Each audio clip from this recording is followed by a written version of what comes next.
Alright, another Google search here, Star Wars weathering. Weathering is the like a term for making models look more worn and weathered. So, yeah, like taking these perfect looking shapes, turning it into something that looks more worn and used. So,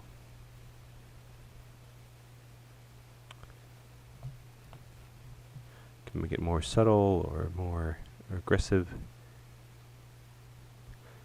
Typically, though, what you'll see a lot is that these cavity areas would be more dirty, and the areas which are exposed to more friction, could be like wind or exposed to the elements, would gradually have washed off the dirt, whereas in the cavities it kind of still remains. And it has this added benefit of really making the model pop, because it kind of draws out all these details. So that's also very common to do in CG. So usually all these cavity areas would be areas of more erosion in here, and then cleaner. So for that purpose, I've downloaded a couple of textures that are going to help us out here off of textures.com. It's just a site that's been around for a long time. So I found some just scratches. Let's have a look at it. And I'm going to just to show you very quickly how you can take an image. You can go outside and just take images of whatever you'd like and turn it into kind of a useful alpha. So here I'm just going to do this very quickly. Do a new document, 512 by 512 little document, and just grab this detail here, Control C, paste that in here, Control V, and okay, so let me just be happy with that. Control Shift U to desaturate, and then Control I, I'm going to invert everything, and then Control L for levels, because in ZBrush, remember, the black areas are actually ones with no distortion, and now we have this kind of pattern. So just, okay, that's literally going to be it. I'm not going to spend time on that, and let's just save this out. Would be whatever scratches. Just to show you that you can also, and by the way, this is a normal kind of 8-bit image. But okay, let's just see. We're going to be able to use that also in ZBrush. And let's find the model. And okay, well, ZBrush is launching. Let's do the other one as well. Did I actually click? There we go. Alright. Yeah, so I have two different rust patterns. So again, let me grab this. It's probably not going to be fully 512, but let's see. Alright, quickly I'm just going to scale that up just to make it quick fit in here. So Control Shift U, desaturate, Control I to invert, Control L for level, suggest. Just there, and this will be scratches too. Alright. Here.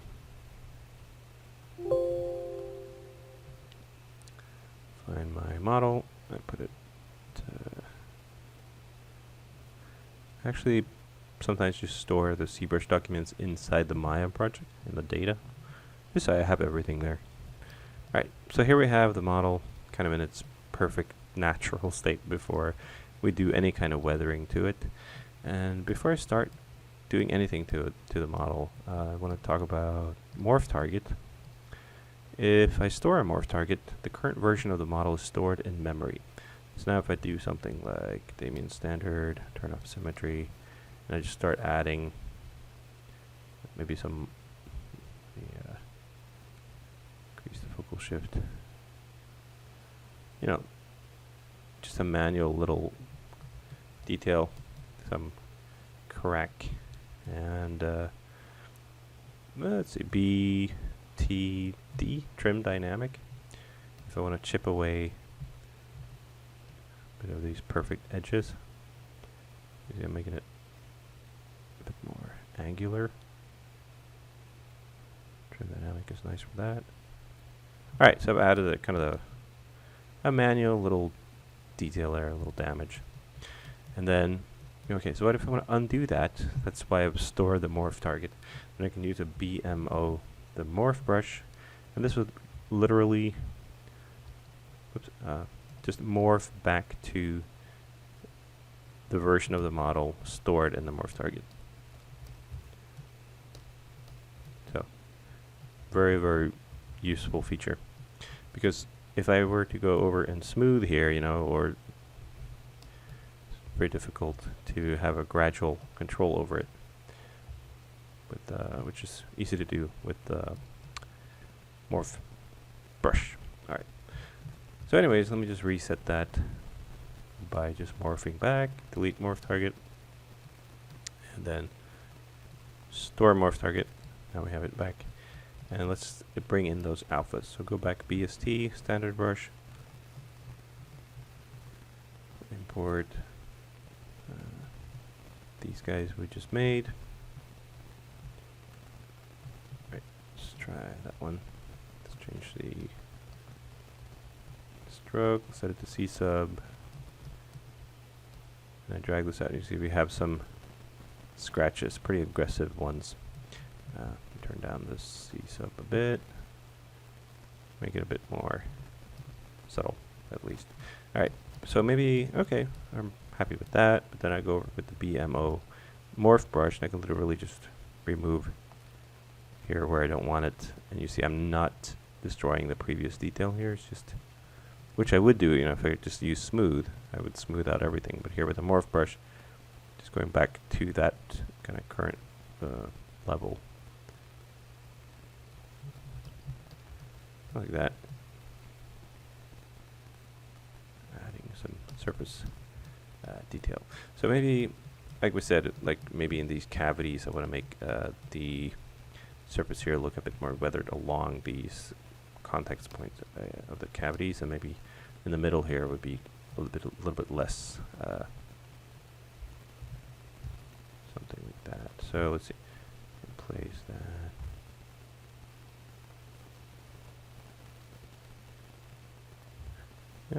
And so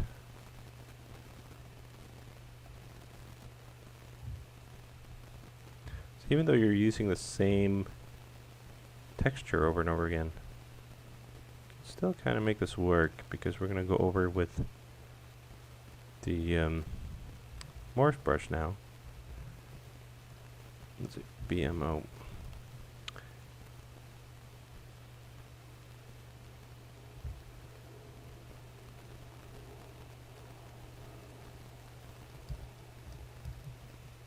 Right.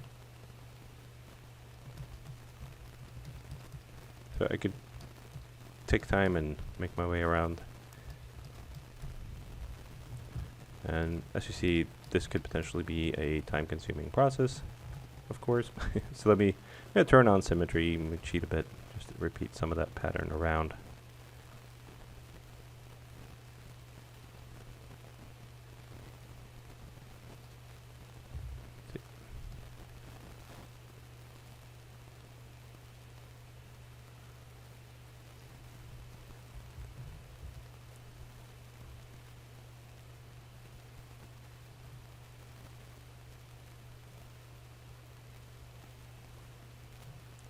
The morph brush. And then I could turn symmetry off, and then if I wanted to add some irregularity so that not all the sides are the same, I could do that. And then maybe I want to use this as a guide and then go over and add my own little touches as well. So again, with the trim dynamic, maybe I want to chip off some of these perfect edges.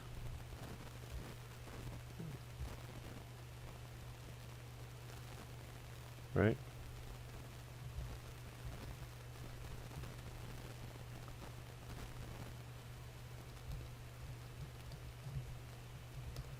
So here you can really see the difference, like starting to make this look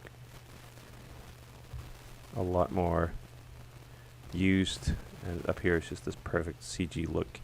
So no matter how subtle or maybe more exaggerated you want to make this, even just adding ever so slightly imperfections here and there does add a lot, because it just breaks up this perfect, especially the specular highlights. So maybe also to highlight that, maybe you can switch to the bump viewer material, have a bit more specular material. So here you see this perfect specular line. So what I'm saying is, like, even just like that, really add something. It might seem ridiculous, but it really does, because it's not something that we're really going to go in here and, wow, look at that great detail. But it's like, if it's missing, you're kind of reacting to this model looking kind of way too CG and perfect. So that's, you just want to, you can be very subtle with this weathering and still have the effect of breaking up that perfect look. Right. All right. So let me go over again. We did have one more here. So scratches too. Try that. It's a bit aggressive. Let me turn down. So as you can take your own images, quickly go in Photoshop. And I had to invert it, right? Because in ZBrush, the black areas are actually the ones with no distortion. The white areas are the distorted ones.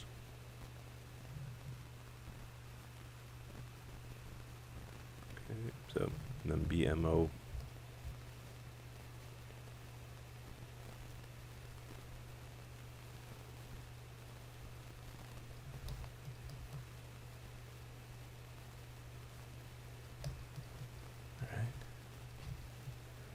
So yeah,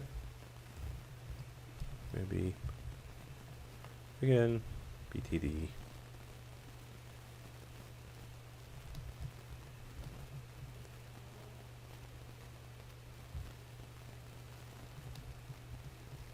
Or BDS data standard. I'll go in and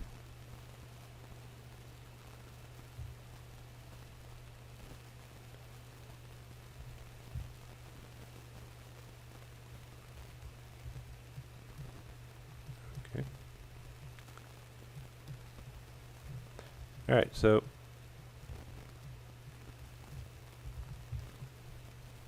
yeah.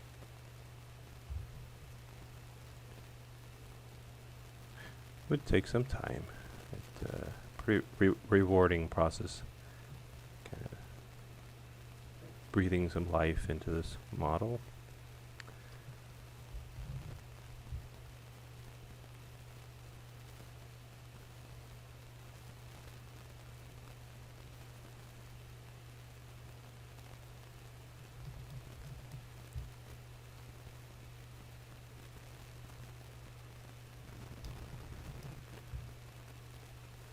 So let's say right now I want to add another level of detail. I could then kind of probably store this version somewhere and then, but delete morph target, store a new one. So now if I try to morph, see, nothing will happen because this is now the new target for the morph. So here, if I want to go back to the standard brush, okay, let's try to switch it up. Let's do, I can also do like a spray. So I just want to spray kind of this general pattern everywhere, kind of like this. I could do that. But you see, it very quickly you can kind of overdo things.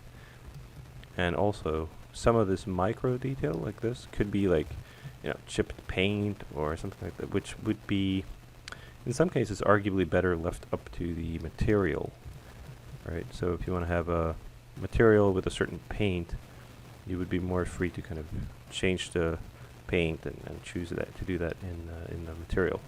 Kind of go hand in hand with the later kind of texturing stage, or you could do it here as well. Especially if you're also doing an artwork, let's say, and of course, yeah, you would need probably all this just to be in the sculpt. if you're not necessarily, or yeah, depending on your pipeline. But here, so I can add all this kind of micro details. You see, it really kind of adds to break up that perfect spec.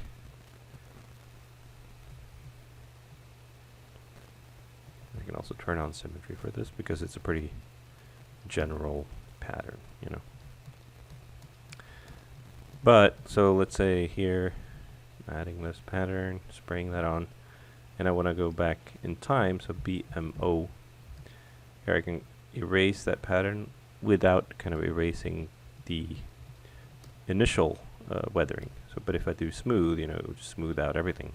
So that's actually not an option now. So, and then maybe even more relevant, like if you want to keep adding detail after you do this kind of general micro detail pass, you could store another morph target, right? Let's see, BST, spraying that on. Now also with the symmetry, is just going to cover this. So in my little example here, I'm just going to do everything. Going to add all these micro detail also in the sculpt. So it is kind of an approach you could take, spraying that pattern on. And then BMO, maybe I don't want it to affect the bolts, for instance.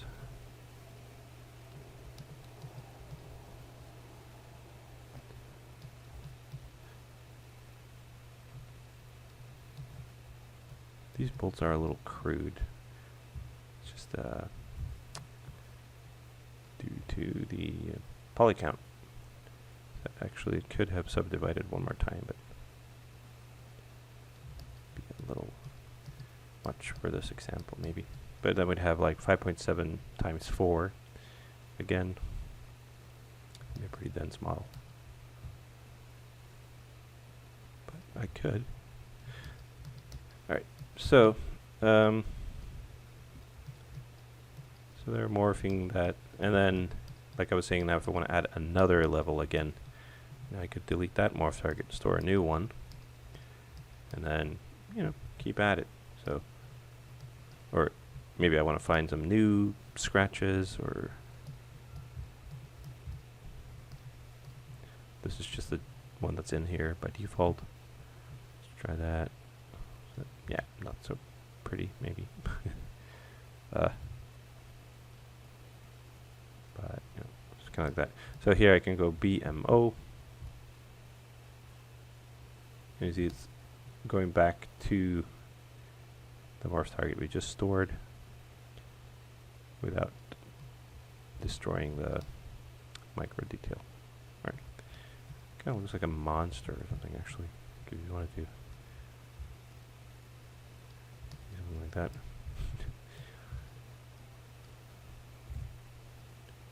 Maybe 3 claws, so we could do erase it here using the morph brush. And then, yeah. But, yeah, I'm not going to do that. All right. So, okay.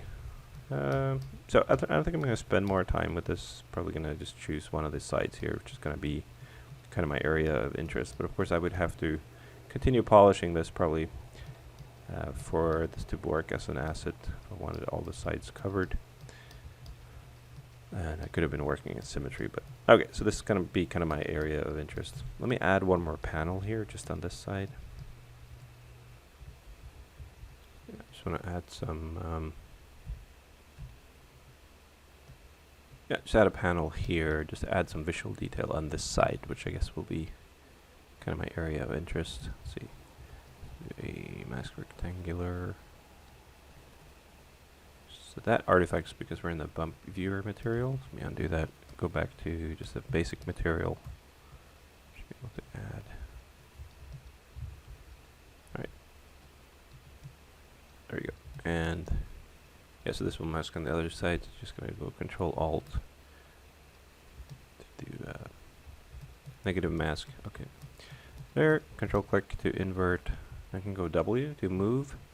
And push that in just a little bit. Okay. Yeah, let me just smooth out a bit the surface in there.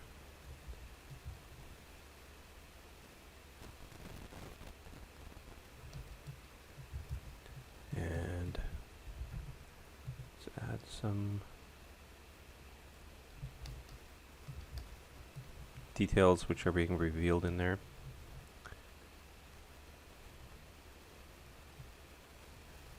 Let's see.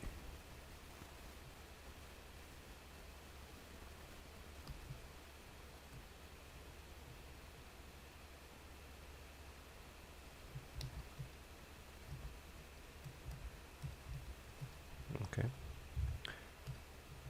Yeah.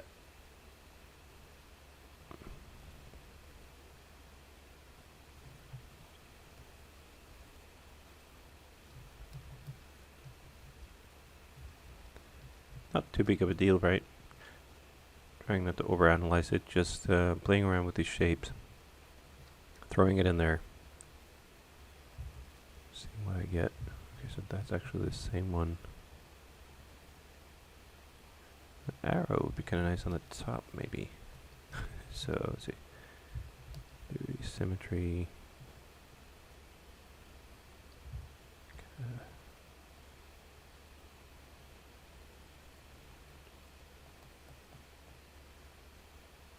Right?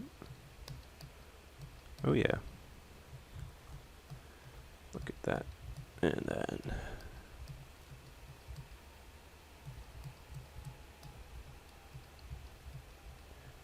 yeah. Finish this off. Whoops, turn off symmetry. Alright, something. So there's a lot of panels in there. Let's see.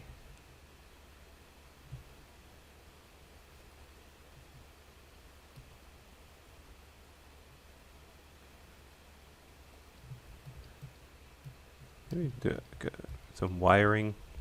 Maybe try the fold brush. Maybe that'll work. Some quick wires. Bit aggressive. Turn down the C intensity. Exposing a wire coming here.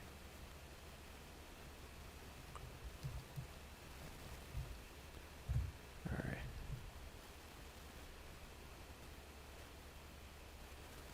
Maybe that attaches here.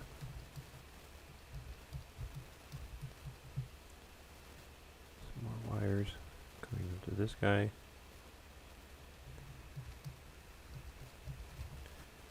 Alright, so here we have some inner guts there being revealed. So you kind of get the idea, you know. As we were saying with kit bashing, sort of revealing some kind of inner workings of this container, whatever it is. And the trim dynamic, just want to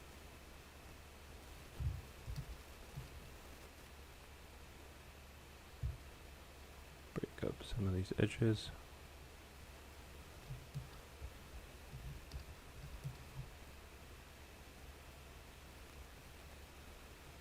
Alright, so I don't think I'm going to spend too much time on this. Maybe that'll do. I could possibly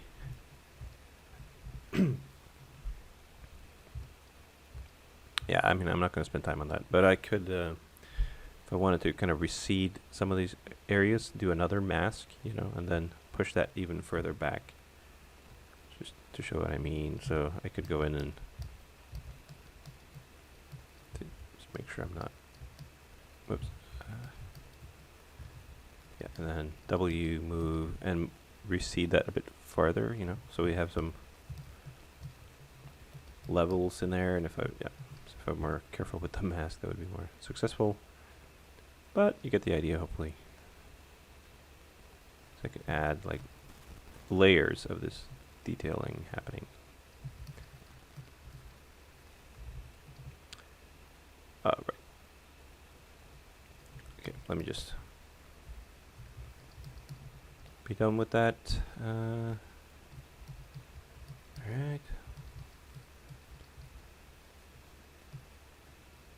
Not sure how successful this will be in the normal map, but we can try. Alright, so let's do just a tad more.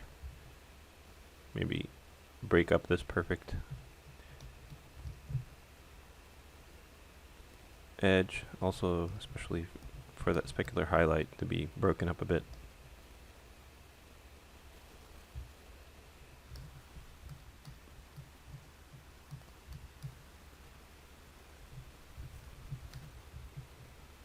Okay.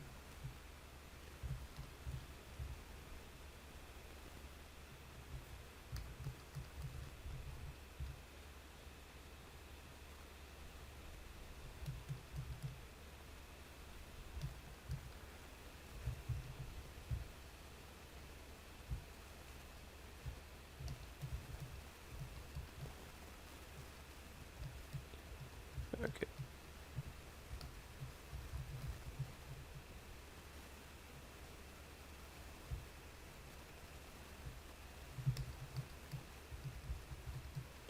All right. I think that's gonna have to do it for the amount of time I'm spending on this. But this is quite an enjoyable process. You know, like I said, you can really go in here and breathe life into this model. Just maybe spend more time on a certain area. That would be kind of the main area of interest.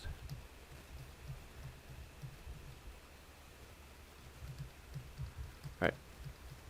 So, yep. So that's going to do it for the weathering stage.